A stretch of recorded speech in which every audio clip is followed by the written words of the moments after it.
Hello, hello. I'm just going to put out a quick message to Telegram to let everyone know that we're live. So I'm just going to mute for a second. I'll jump back in.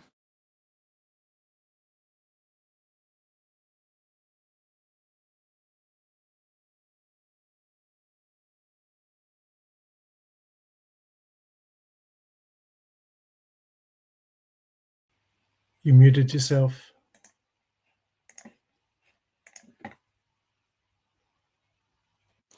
Yep, here I am. I'm back. All right. Okay. Can everybody hear me? Or can you hear me clearly? I can. Can everyone hear me? You guys use your emojis, give a thumbs up or something. Perfect. All right.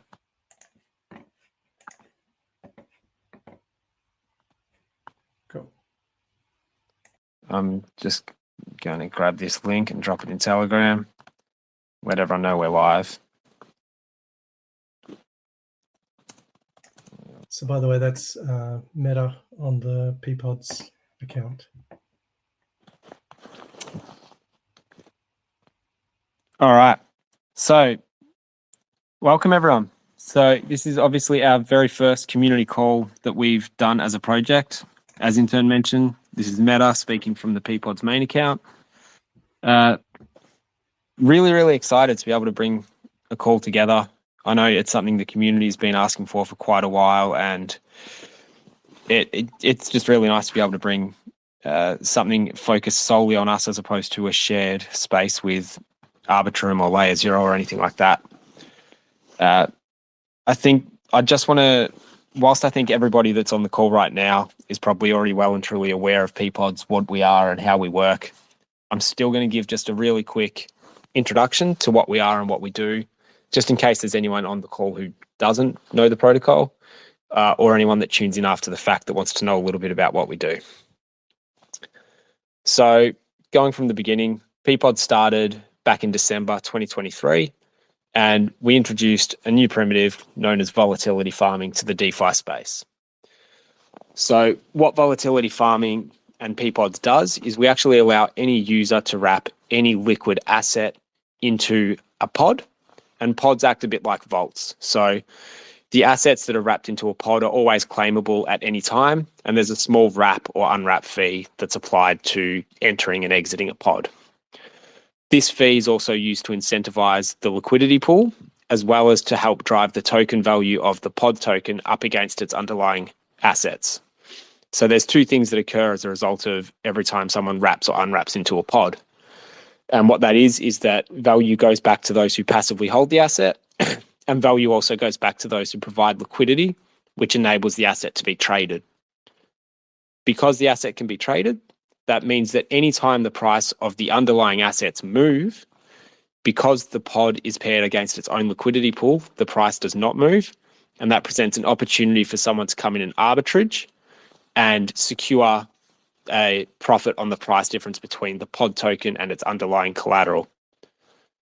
What happens when they perform these arbitrage activities is that they need to pass through at least one or two yield-bearing routes for the protocol. One would be purchasing the pod token or selling the pod token. There may be an AMM fee attached. The other one is that they will need to wrap or unwrap the asset in order to complete the arbitrage route. So what that means is we're creating an arbitrage opportunity, and then for that to be closed, we're taking a small fee that then goes back to incentivize the holders of the protocol, of the pod. Something that really sets us apart from a traditional liquidity mining campaign is that a lot of these campaigns operate with highly inflationary rewards that often lead to heavy sell pressure, mercenary liquidity, and effectively what you do over time is you completely bleed a chart out and people are no longer able to earn yield because the value of the token being given out is worthless. Every single reward that is paid out on the Peapods protocol has come from the open market because we launched as a fully diluted token. So the fees that are accrued through the protocol are used to buy back Ps from the open market and distribute those as rewards to LP holders. Likewise, the burns that are applied to the pod token, which help it to increase in value against its underlying collateral, are all real fees that have been earned by the protocol and then distributed to those burns. So everything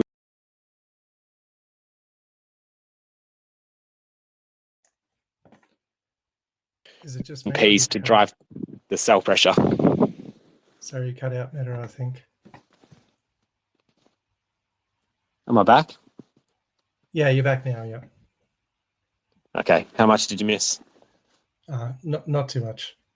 Yeah, just that the Peas token is bought off the open market and then distributed back to the LPs. Yep, perfect. Cool. So that's a little bit about Peas and who we are and what we've done so far.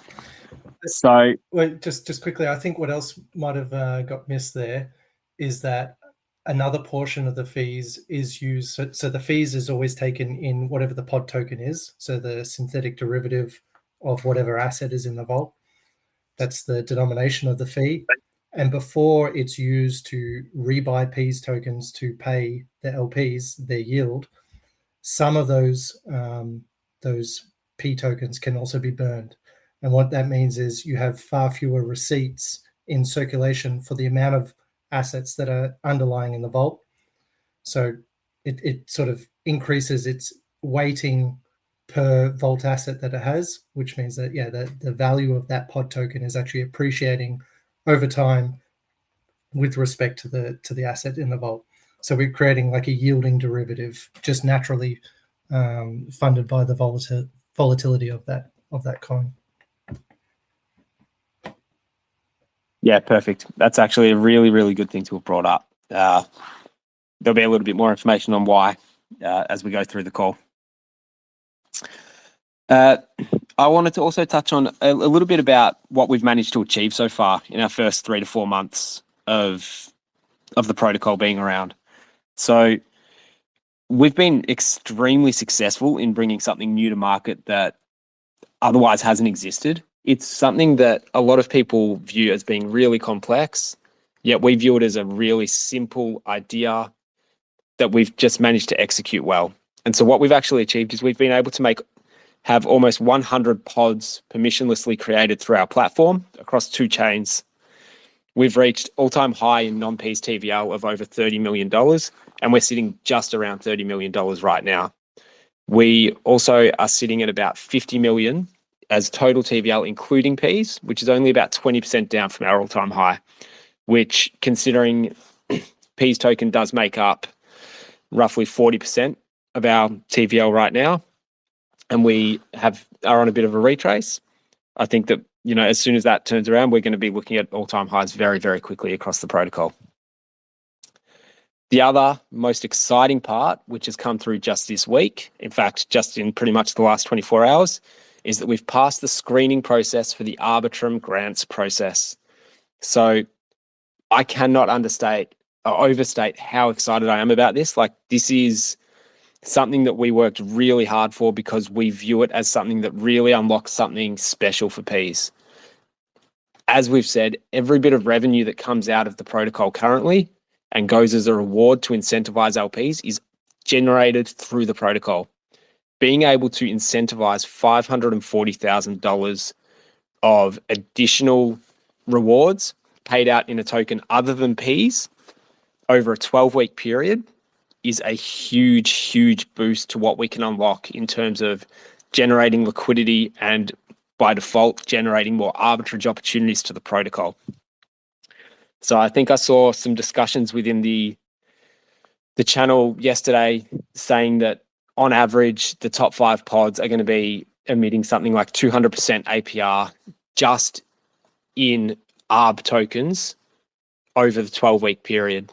So that's not with any of the Peas revenue included. It's purely just from what's coming from the Arbitrum incentive. So this is obviously a huge, huge deal for us. And to be clear, we still need to pass the delegate voting stage. However, only 26 million out of a possible 45 million ARB have been assigned to successful grant applicants. And we were one of only 50 projects that actually received unanimous vote on that. So given that we were unanimous and given that there's such a big buffer in terms of what's been given out versus what was budgeted, I think that we are in a really comfortable position to be able to secure this grant. Intern, did you have anything you wanted to add on that? No, but just echoing your excitement on this. I think this is going to be really big for our protocol. As you said, it's like $540,000 worth of ARB incentives over 12 weeks. So if we can secure that, and it's looking, quite likely, touch wood, that's going to be great for boosting our TVL. And TVL on the platform, TVL on the platform means it's going to be buying Ps and distributing Ps. So it's good all around, and also burning Ps. Yep, absolutely. Did you want to cover a little bit, now that we've spoken a bit about what we've achieved so far, did you want to talk a little bit about our future plans, and I guess as well a little bit deeper about how we want to work with LTIP with this grant? Yeah, sure. So I would encourage everyone to read through our LTIP application just to sort of get more of the ins and outs of what we've proposed in terms of how to distribute these rewards. But long story short, we're going to be doing this through a voting mechanism. So every week we will receive some rewards, or we'll pull some of the rewards, and basically use holders of the Peas token will be able to vote which pods those rewards get sent to. So we'll have basically 5 pods will be winning every week. The first pod will get 12,500 Arbitrum. The second pod will get 7,500. The third pod will get 5,000. The fourth pod 2,500, and the fifth pod 1,500. So it's like a really big incentive to hold the Peas token to be able to direct those rewards to the different pods. So we think that's going to bring quite a bit of utility. That's also part of our sort of long-term roadmap of bringing utility to Peas. So if we can call that like a voting version 1, after that grant, or maybe in parallel towards the end of that grant process, the 12-week period, we'll be coming out with voting version 2 as well, which will expand on that voting concept, using the Peas token, how to direct some other rewards that we have. Pretty excited about those sort of things, and the Peas token. But some of the other things on the roadmap is that we're looking at having lending. I think this is something that we've talked about just sort of as a high level, but never really gone into some of the details. But really the purpose of this is people that wrap into a pod are obviously bullish on that asset that they're holding and that they've wrapped into a pod. But then to really earn the majority of the yield, and also for the benefit of our protocol, we really want them to take that next step and add that token as part of an LP position to make it liquid, which then the MEV bots can come in and do the arbitrage on that liquidity pool.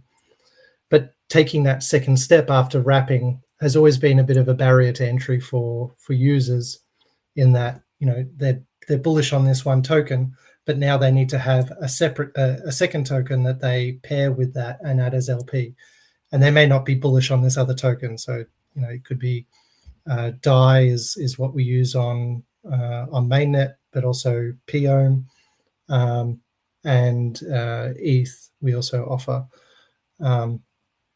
But in this lending protocol,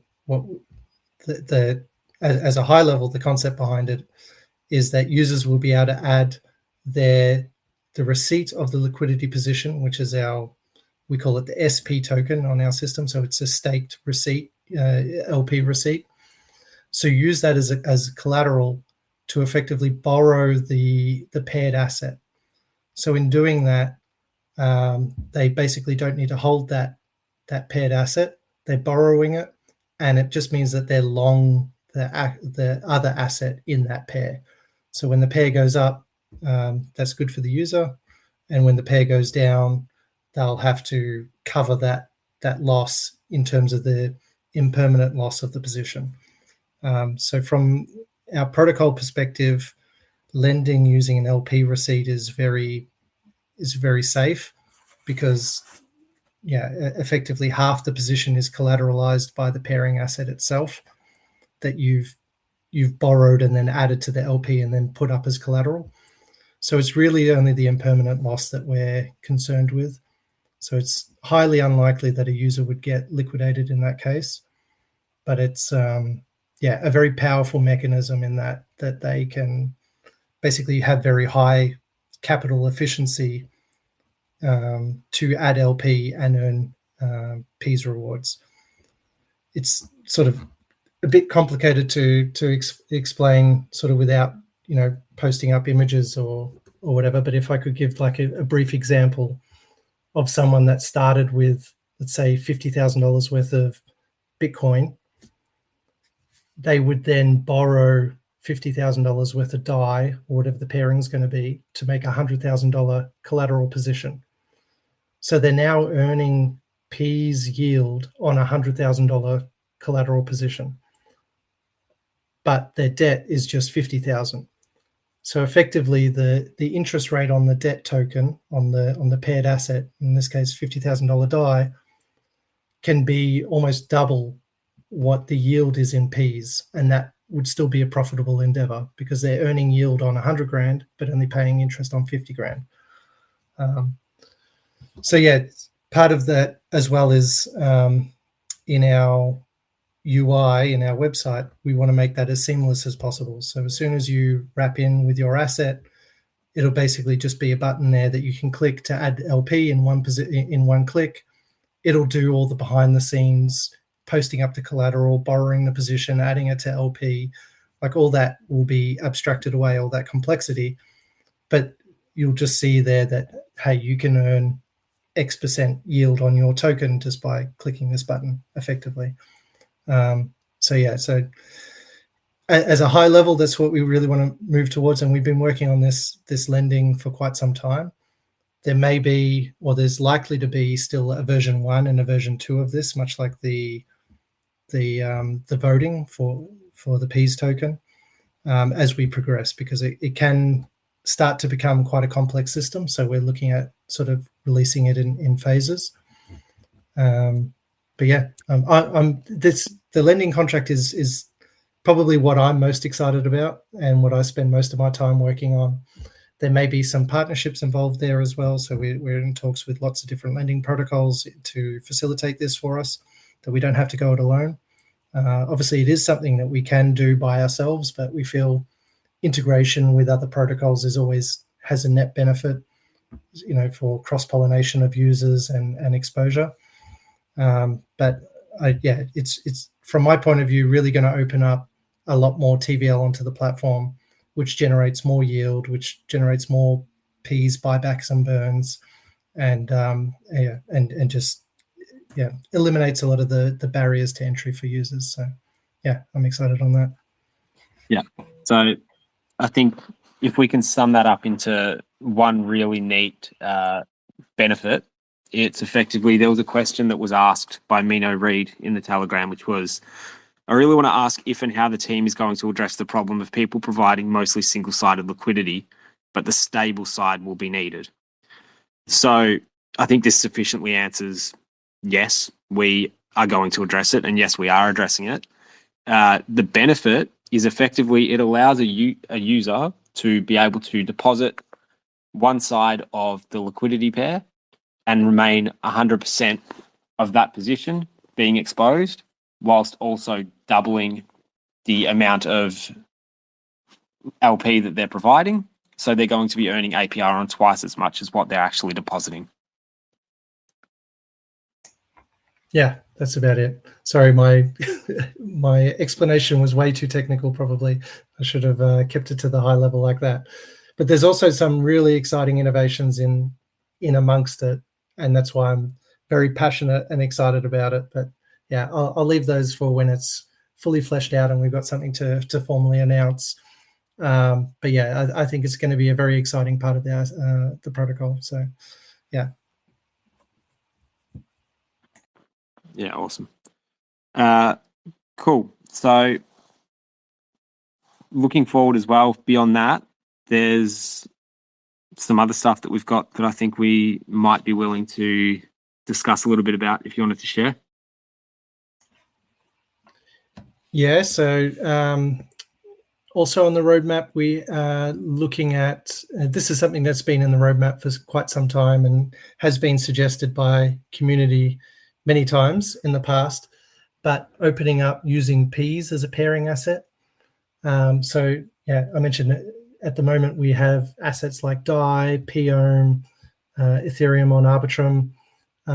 We're offering those as a pairing asset, but in the future, and this is something we're undergoing basically a bug bounty style audit, is enabling Peas to become a pairing asset. So that's also can be quite an exciting thing for people that are bullish on Peas and bullish on other assets. You'll be able to add those two assets together, add them into an LP, and start earning Peas rewards on those tokens combined. So that'll be an exciting one. Also, once we have lending available, there may be opportunities that you could lend your Peas to someone else to add as an LP position. So creating a source of yield for Peas. That'll be true of other pairing assets as well, but Peas is going to be a big one with that. So lending your Peas that someone else adds LP. We also have other chains coming soon. So I think we've basically already announced Base. Base chain will be next for us. So we're just finalizing up some of the integration efforts with the exchanges we'll be using there, and some other partnerships or unique integrations that we'll be doing. But also, I think this is more or less been leaked, but Bearer Chain is another one we're excited about going towards. So that's, I don't know if we've got a formal time frame then for when Bearer will be launched, but obviously our plan is to be one of the first ones on that chain as well. So that's, I think, due to the way that Bearer Chain operates, in its like proof of liquidity style system, that's very much applicable to what we're doing with Peapods, basically being a liquidity finance sort of, we're all about adding liquidity and profiting off liquidity. So we think that's a great fit for Bearer Chain as well. Yeah, it is. And it's excitement on both sides there as well. So Bearer love what we do as well, and they're really excited to bring us over and to have us as deeply involved as we can be from day one. Obviously, because we do such a good job of bringing in and retaining liquidity, it works perfectly with their 3-token model. And we would be very much generating a lot of voting power to be able to direct a lot of emissions, hopefully, through to, again, pods in much the same way that we'll be doing it with Arbitrum. Yeah, 100%. There may also be other chains, but yeah, we could talk about that another time. But basically, every EVM chain we eventually want to get onto. I feel like there's no downside to Peapods going cross-chain. We keep the same maximum supply, so there's only going to ever be, or have ever been, 10 million Ps. We're far less than that now. But every other chain that we go to will be within the existing supply. So you'll have to bridge over supply from mainnet to that other chain, and then we're just generating fees on that chain as well and burning Ps from that chain. So there's no real downside to moving across all these different chains and layers. It's all just TVL for the platform, which is all just buyback and burns of Ps. So as many as we can hit up, we will be doing that.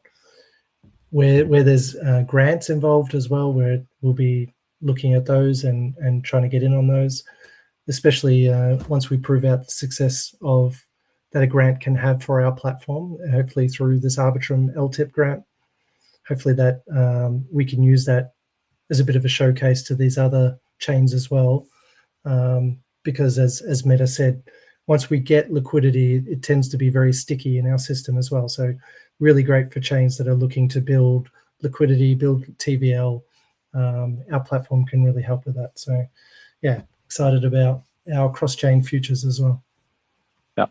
Now, I'm mindful that we've dropped a lot of information just in the last 25 minutes that hasn't necessarily been spoken about very clearly, or as clearly as we have in the past. So obviously that means there's going to be a lot of information floating around. What we are going to be doing to help simplify that is we will be releasing a public roadmap. We've got our team building that out at the moment, and it's starting to look really, really nice, but they're going to put final touches on it because, as you know, we don't put anything out half-assed. So we're going to make sure that it looks as good as it possibly can, and you will have a roadmap by the end of next week, so you can start to see what we've got coming as a project. Speaking of things coming, we do have one last thing which we want to share, which I think is probably, as far as announcements that come out today for the community, I think is probably the most exciting thing. So one thing that I know the rest of the team have always found with our project is that our community, and I know this feels like a bit of a cliche thing to say, but genuinely our community is one of the smartest, most engaged, most supportive communities I think I've ever been involved or witnessed. We have a bunch of people who are really smart, really intelligent, willing to contribute, and who genuinely just try to help new people that come into the protocol to really understand what we are, how we work, and what we do. And so obviously we want to find a way to make sure that we can help reward community members. Currently, we've got the partner share fee set in, which is great for people who are able to set up pods, but obviously it does require you to be able to front up quite a bit of capital initially to be able to set a specific partner fee percentage. So what we are doing is we're going to be launching a community campaign, and it's going to be a new pod referral program. So what we're going to be doing with this is absolutely anybody can go out and help set up new pods. So you can either create a pod yourself, or you can reach out to a team and have them create a pod. And if you have helped create the pod, or you've created a connection between a team and us that leads to the creation of a successful pod, so being a pod that delivers over $1,000 of P's rewards within the first month, you'll receive 10% of every single P's reward that is paid to that pod for that month. It will be just for the first month. But for instance, if we take a look at the PEEFI pod, which was made live last month, that would have earned the referral user $5,000 or over 1,000 P's worth of rewards. So it's something that can be extraordinarily lucrative, but it also empowers you to be able to go out and spread the word and bring more projects into the idea of creating a pod. It shouldn't be a hard sell, because at the end of the day, what we do is we're not trying to steal away from any project. What we do is we actually provide an opportunity for any project to provide yield on any asset. It can be their main token, it can be their stake token. It doesn't matter. We also, through what we do with volatility farming, is we actually can increase the trading volume of a token, because as arbitrages are occurring, that's extra transactions and extra volume going through that otherwise wouldn't be occurring on the asset.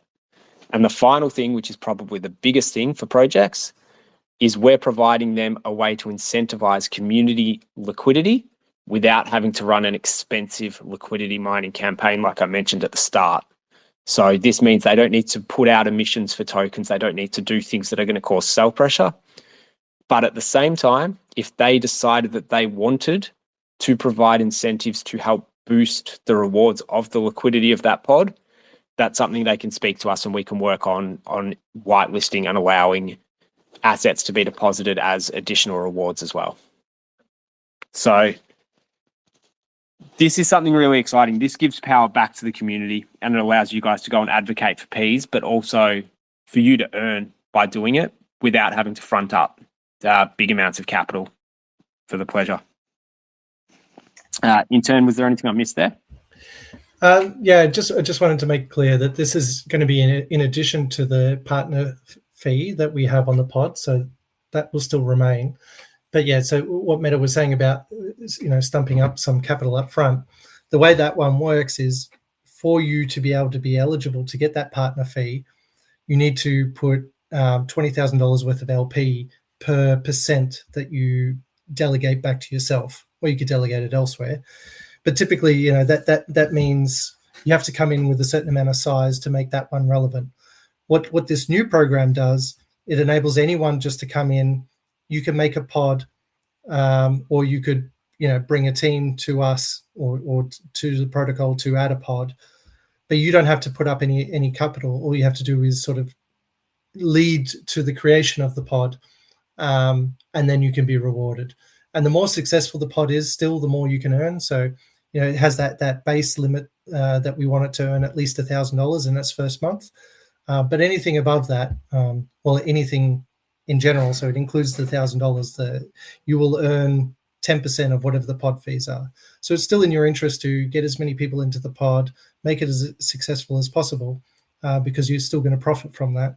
But yeah, it sort of helps people that don't necessarily have significant amount of capital upfront or invested in that token already to be able to get that partner fee. They can still sort of contribute to the success of the platform. So yeah, we're really excited about that. Yes. And even without this sort of incentive structure, Meta mentioned at the start of the call, you know, we've got, it's almost 100 pods. It might even be over 100 pods by now. So we have created a lot of pods with the existing method and incentives. But we really think with this new incentive, we can really boost that up really quite quickly. So yeah, excited to see what the community comes up with, who they bring involved, and all the different new types of pods we can get going. Yeah, that's great. And I guess one last thing to touch on is, as Intern kind of mentioned, is you can earn the partner share fee as well as earning the 10% here. So for instance, on that EFI, you could have earned $2,500 for the partner share plus the 5%. So you could have earned potentially up to $7,500 just for bringing that pod to us if you had been able to set the 5% partner share. So it allows smaller people with less capital to be able to earn, but it also allows people with larger capital or people who have a large capital but are already spread thin to have a way of earning from these pods as well. So it's something that's really in the best interests of everybody, I believe. So we'll be having a Medium article come out just after this call, I think, that's going to detail some of the particulars of it. And we'll be going live with it pretty soon after, I think. Or are we going live from today?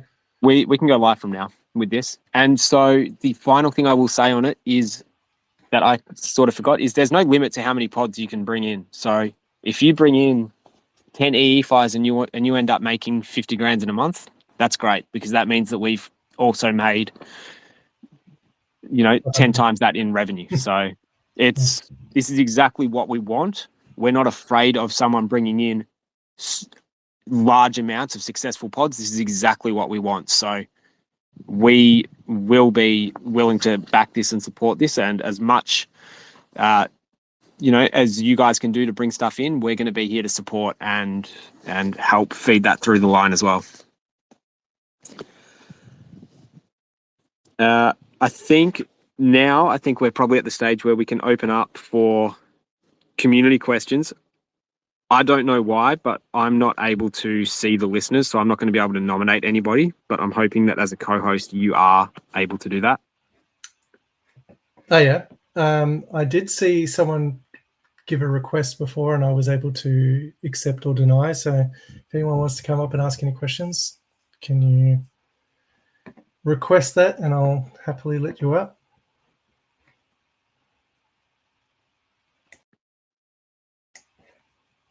Come on. There we go. We got one. Forever a Gator.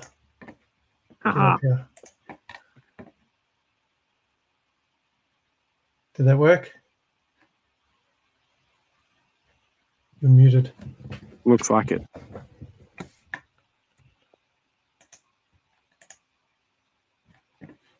Feel free, other people, to to request as well while we're talking. Hello, gents. Can you hear me? Yes, we can. How's it going? Yeah, it's going great. Excellent call. Thanks for the updates. I'm curious if you could speak to the other side of the lending portion with regards to LP. So if I'm holding which of course I am, and of course you should, do I deposit that to the website or lending protocol, and then that is kind of in a pool that is allocated? And how do those fees work, et cetera? If you could just speak to that a little bit. Appreciate it. Thanks, guys. Yeah, no worries. So it depends if you're setting up your own POM pod with a pairing. You could borrow the paired asset to add it as LP. But the other good thing about POM is that is a pairing asset for other pods. So effectively, what you could do in that case is you could offer up your POM as supply for someone else to borrow, and someone else would borrow from you and pay you the lending rate. So you could either be on the LP side, or you could be on the supply side and just basically earning passive income on your own. Did that sort of answer your question, or you want me to elaborate a bit more?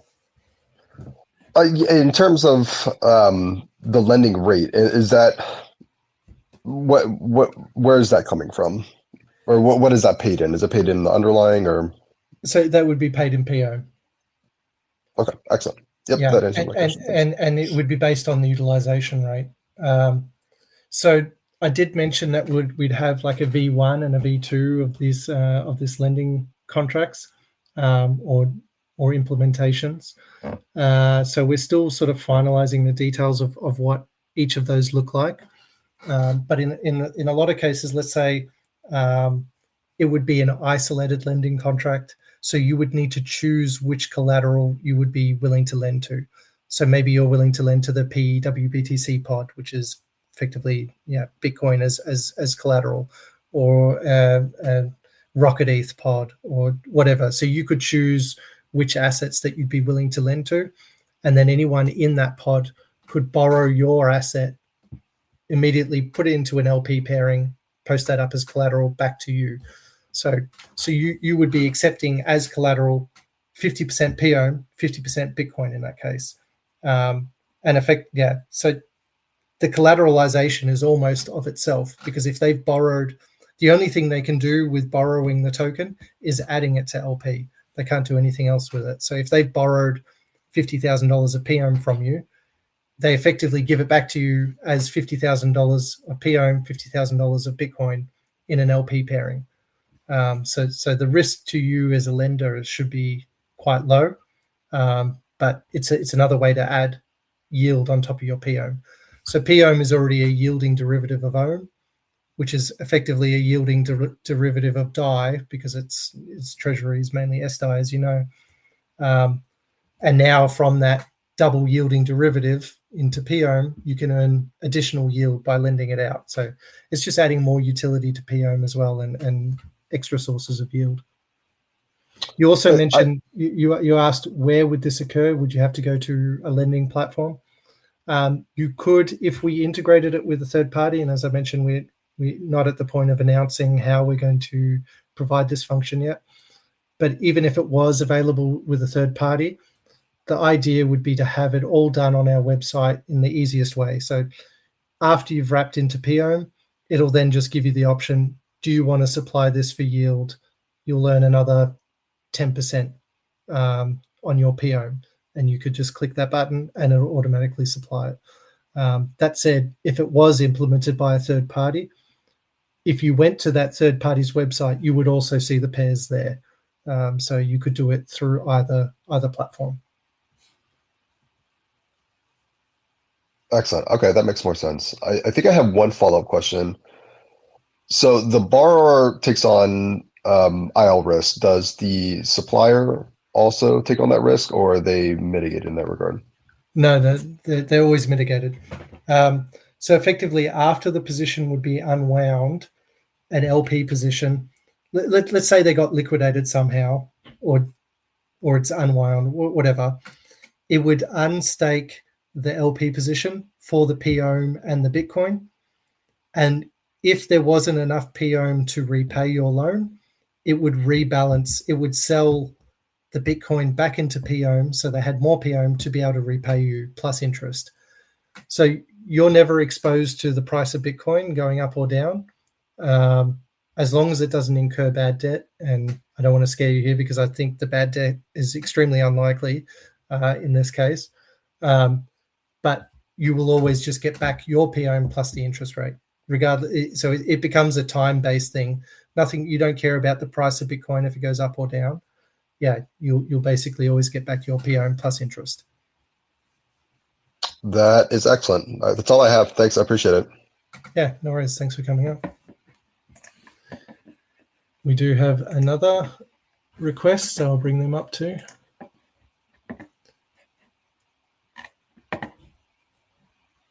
Zenny ETH.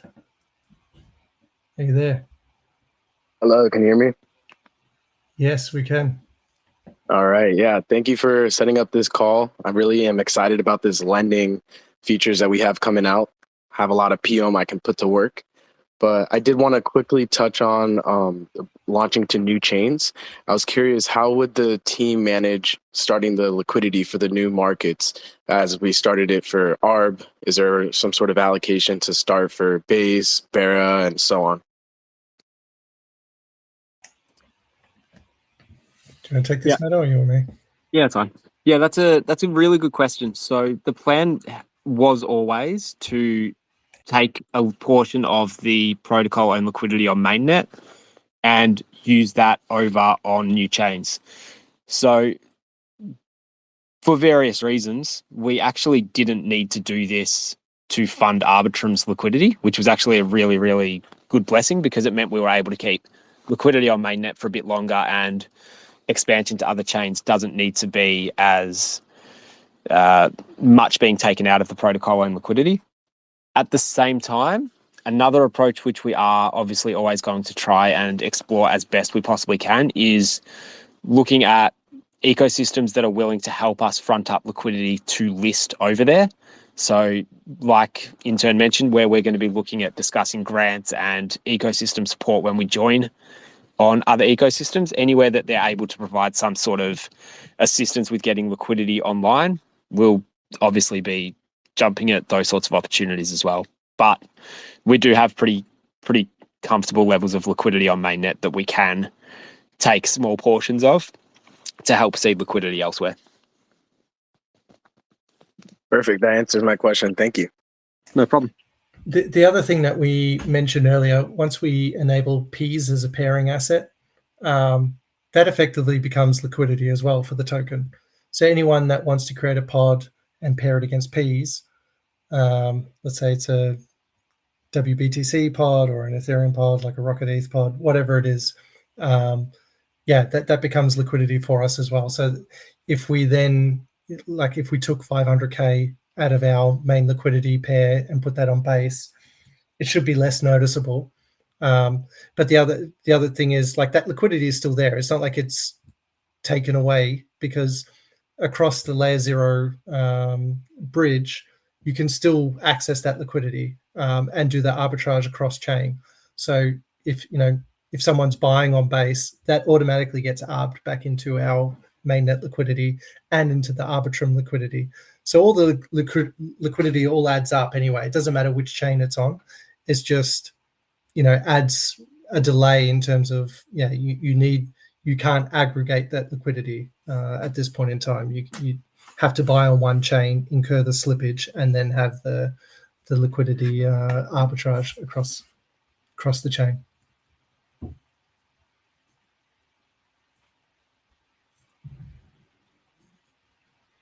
Anyone else would like to come up? Or Zenith, did you have another question?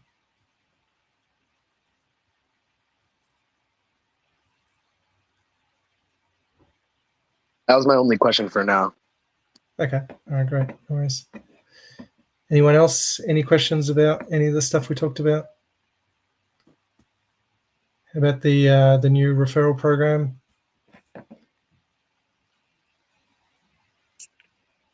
So there's another question that's been raised in the Telegram, which I think you'll be able to provide an answer for. I think it would be good to have back and forth on it, but I don't think they're going to jump on. They wanted to get an understanding, so go with the flow, was asking us in the Bitcoin example on the lending contract, wouldn't the IL lead to a loss of Bitcoin when Bitcoin rises to, for example, 100,000? So I'll start answering, and you're going to be far better equipped to answer this in turn. But the first thing that I'll add when we talk about IL, so this is a really big thing for me, is that assumes that the price of Bitcoin goes to $100,000 and Peas doesn't move, or whatever the other asset doesn't move. Generally speaking, if you've got an altcoin, it's going to be moving at the same rate or faster than Bitcoin. But even if we assume that the other asset didn't move and Bitcoin went up, do you want to sort of provide some explanation of what that might mean for the users? I'm not quite sure I understand, to be honest. So they're saying you're borrowing Bitcoin? I couldn't find the question in the Telegram. I hadn't been reading it, sorry. So I say I would understand it's you deposit Bitcoin into the lending contract, into the pod to lend and to borrow against and provide your liquidity against. And if the price of Bitcoin goes up? And the price of Bitcoin went up to $100,000. So the price of the pod token went up from 60,000 to 100,000. Wouldn't the impermanent loss lead to a loss of Bitcoin when the price rises? So do you want to explain just a little bit about that? Yeah. So what happens within an LP position? Let's say it was paired with a stable. That's probably the easiest one. So we can just call it dollars.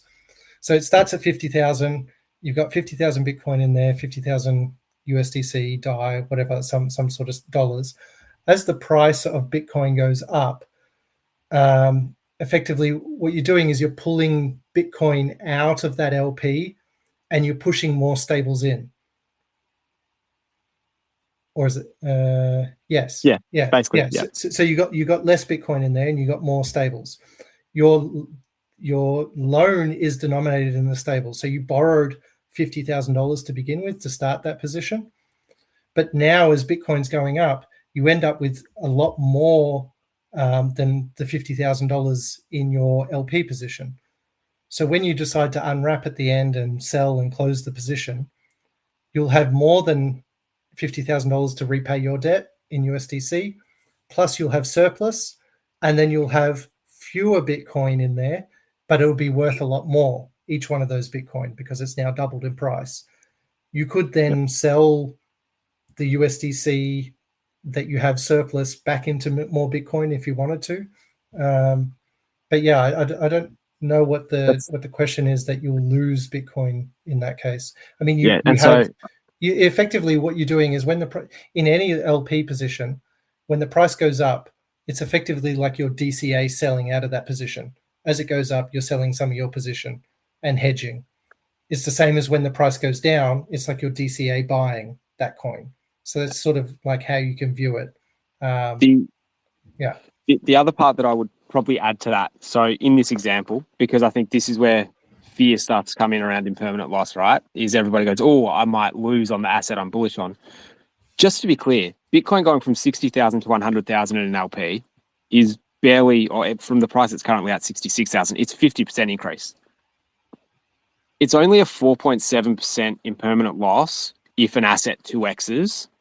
So what we're talking about is less than that. We're talking about, and it's an exponential curve. So what we're talking about is probably a 2% impermanent loss, but you're going to be accruing fees on $100,000 of liquidity instead of fees on $50,000 of liquidity. The other thing to add there is obviously you get those extra USDC that you can go and then buy back Bitcoin. So you will still net out ahead significantly. And the impermanent loss, whilst it sounds big and scary, you're talking about 2%, and it's not a major thing to even bat an eyelid over on something like a Bitcoin position to 100,000. Yeah, the entire position still goes up in value. I think people think because it's got the word loss in it that you're losing money. You're not losing money. You're still making a lot of money. It's just that had you have held $100,000 worth of Bitcoin rather than 50,000 Bitcoin, 50,000 USDC, the impermanent loss is the delta between those two, holding 100% exposure or 50% exposure. But in this case, you only had the $50,000 worth of Bitcoin anyway, and you borrowed the rest. So it's effectively like taking a leveraged long position on Bitcoin. So I'm not even sure that in that case there would be impermanent loss, because like how do you calculate it? You can't calculate it across 100,000 worth of Bitcoin because you never had $100,000 worth of Bitcoin. You only had 50,000. So yeah, and the other reason why they call it impermanent loss, as in it's not a permanent state, is because things don't just go up in one direction. Usually they go up a bit, they come down a bit, then they go up a bit, then they come down a bit. And the good thing about P's is every time it moves up, and then it moves down, and then it moves up. You're earning fees. So sure, a lot of people like to say, okay, well, if it doubles in price, I would have earned X amount of fees, but I would have had some amount of impermanent loss. You can't do the calculation like that because it didn't go directly up. It went up, then down, then up, then down, then up, then down, which means you're earning much more fees than just if it only went, in a straight line from, position X to position Y. So yeah, I think in general, I'll have to, after this call, read back through the Telegram and work out exactly what the question is. Maybe I've misunderstood. Look, I think we've sufficiently answered it, and we can go through in the Telegram and go through the rest of the feedback on that after, because I think cool. It's something that we can quite comfortably explain, and it definitely makes sense that there's no need to be scared of impermanent loss on something like that when we're talking about a move from 66,000 to 100,000. It's quite negligible. In fact, it's barely even there. Yeah, cool. All right, we got David coming up now, I think. Oh yeah, thank you. Hey, welcome. PM. So today I have several questions, but before that, thank you for leaking the amazing information and future plan on this space as a first time as a official community call, and hoping to have this more frequently with the community members together. Quick questions here. First one is, now I guess we can only bridge Peace token to the Arbitrum, and apparently we will be on multiple networks soon. And I was wondering, I asked this question before on the Telegram group, but I'm not sure you guys have more clear plan on making PP's token to be bridged on other networks to participate to the governance, or to expose to the more cheap gas fee. Because if I want to do something on Arbitrum, but if I have the PPs on Ethereum, I have to unwrap it and have to bridge it into the Arbitrum and wrap it again. So this is a bit connected question by Forever Agator. So happy to listen on the question. So sorry, was the question if you had PPs on mainnet, would you be able to vote on Arbitrum with it? Do we have any plan to make enable to PPs to bridge to Arbitrum or other networks in the future? Not only Ps but PPs. Yeah. So I don't think we've enabled it yet, but our code enables us to bridge any one of our pod assets to the other chains. The issue being when you do that, so you can have your PPs on Arbitrum, that's not a problem. But if you then wanted to pod it on Arbitrum, it then needs two liquidities on Arbitrum. Well, ideally would have two liquidity on Arbitrum. So one would be like a bit of a buffer to do the cross-chain arbitrage between Arbitrum to mainnet, and then the second would be the pod LP that is then doing the arbitrage against the Arbitrum liquidity. You can theoretically just pod it and not have that base layer, but the price delta would have to be quite significant before it would then sort of do the cross-layer arbitrage back to mainnet. But it sounded like, because you were talking about more the utility of PPs and then having it on Arbitrum, not necessarily to pod it. Is that correct?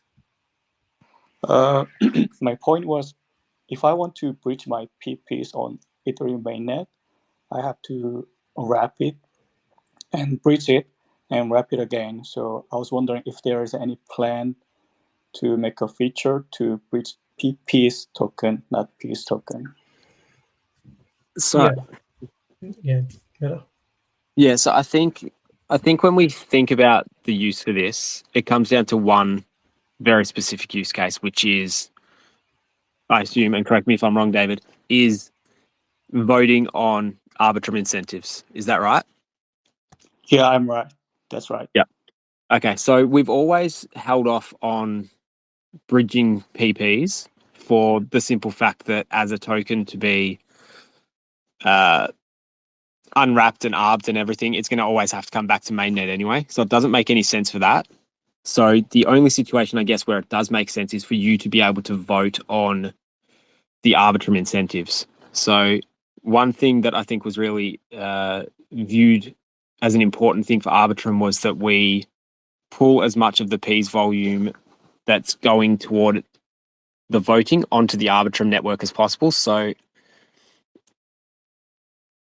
I think initially the plan was to use just Arbitrum P's and Arbitrum P's pods. I think maybe we can have a little bit of a discussion and try and understand how big the demand's going to be for bringing PPs over and what that might look like. But I'm not certain that it's something we're going to be bringing in just yet. But I'll chat with the team and we'll sort of take it offline and we'll come back to you in the next couple of days. If you haven't heard from me, please at me. You know that I'll get back to you. It's definitely not something that was originally within the plan, but I can understand your situation where you don't want to have to unwrap and go back over to Arbitrum just to be able to vote on the incentives. Okay, thank you. Thank you for the clarification. So next two questions quickly. I saw that it's not my concern personally, but I saw some people worried about CBR is not showing the right number properly. I don't know what it was exactly, but I saw there was some discussion and team was working on this. So I'm wondering what is it, what's the matter, and what's the future plan to solve this matter? Are you talking about the APR rates for pods? Yeah, that's correct. Yeah. So the backend stuff's pretty much all pulled together. We'll be moving toward doing 7-day rolling APRs. Currently, what we do with APRs is we just take a historical number. So it's every single fee that's gone through the pod for the life of the pod, and then it's an annualized number. So obviously that means that you do see more volume go through the pod on the first day. So it does boost the APRs up. That's just been a data management thing. We're bringing Imperial in, which is another thing that's coming up that we've not spoken about. They're working on a lot of UI and back-end data stuff, but we also have done some of our own work as well. So you'll start to see all of the APR numbers start to be a lot more dynamic and reflective of the short-term time periods. So you'll be able to get a much, very accurate depiction of what LP APR and what CBR APR you'll be receiving on pods pretty soon. It's worth noting that it's always still going to be historical, though, and the data can, like those figures, can always be swayed by recent events, and probably even more so once we go to a shorter time sampling window, like this 7-day window. If someone does like a big unwrap of some, one of the pods, the APR could go very high. So, and then people say, oh, well, this pod is yielding significant APR, and then they'll wrap into it. But that was more of a one-time event. So it is a double-edged sword, whether or not you go for like a shorter sampling period or a longer sampling period. But yeah, it's worth noting, like, it's always going to be a picture of some historical average, and it can't represent, future gains effectively. Right. So yeah, amazing. It's very clear now. So one last quick question is when Moon when $1 million. Just kidding. Just need to celebrate together and make some fun together because we are so serious now. No, thank you for that. Thank you. Yeah. Hopefully soon. Yeah. So we got Sponny Continental as well wants to come up. I'll bring him up.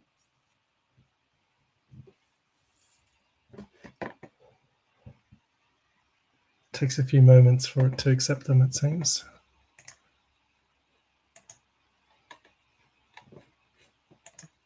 Is he up? No. Actually, I do have a quick question to build off. Please go ahead. So I think this was mentioned in the Telegram previously, but it would be really cool to have like a dashboard where users could see their P&L from when they've entered a pod or an LP position, and then also see like the yield accrued. So the P&L is like more so based on the underlying asset movement from when they entered that pod, and then obviously the yield in terms of either LP yield or CBR yield increased towards their position. Yeah, this is stuff you'll start to see a lot better. So part of the back end and front end upgrades that we're going to be doing, you're going to see a lot more better depth of data. So the things like analytics, dashboards, and stuff like that are going to be a lot easier for us to implement. The one thing that will be a little bit hard on CBR is we can't assume that everybody wraps in to get an asset. So because people can buy and sell pods, it will be a little bit difficult to necessarily pick that apart. I need to get an understanding with the data guys on whether they can pick it apart or not. In lieu of that, what we can add is we can add a historical transcript. So it'll sort of show you when you wrapped in or when you bought in to the token and what the CBR was then. So you can at least see to compare there. We currently do have a yields page for LPs, so you should be able to see yields on that within the dashboard. Obviously, that only shows you the yield you've earned in Ps, though. It doesn't show you the CBR increase that you've received. Cool, perfect. I'm excited to see that. Yeah, there'll be some cool stuff coming through with the website upgrades. Yeah, I'm super excited about the new website, this upgrade, especially from a data management. So like everyone's hungry for data, even us.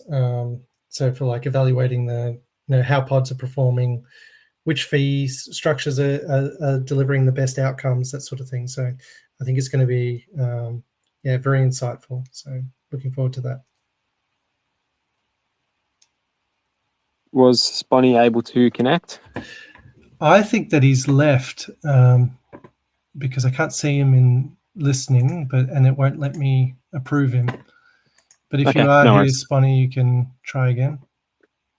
Oh, no, he is here. I see him. Can you try request again, Sponny? I'll maybe deny you, and then you can try again.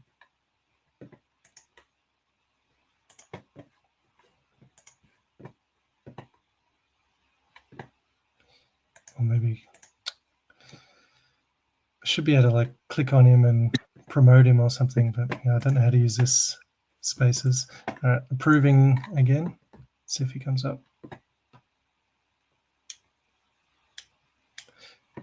Can you see him, Meta? Can you go to the requested thing?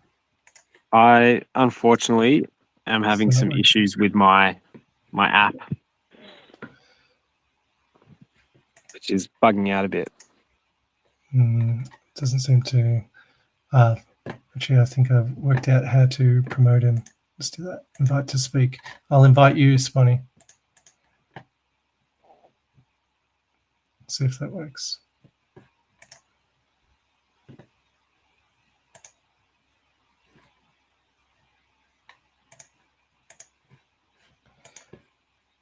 Well, it's not looking like it's working with Sponny. If anyone else wants to come up as well, in the meantime, while I grapple with this.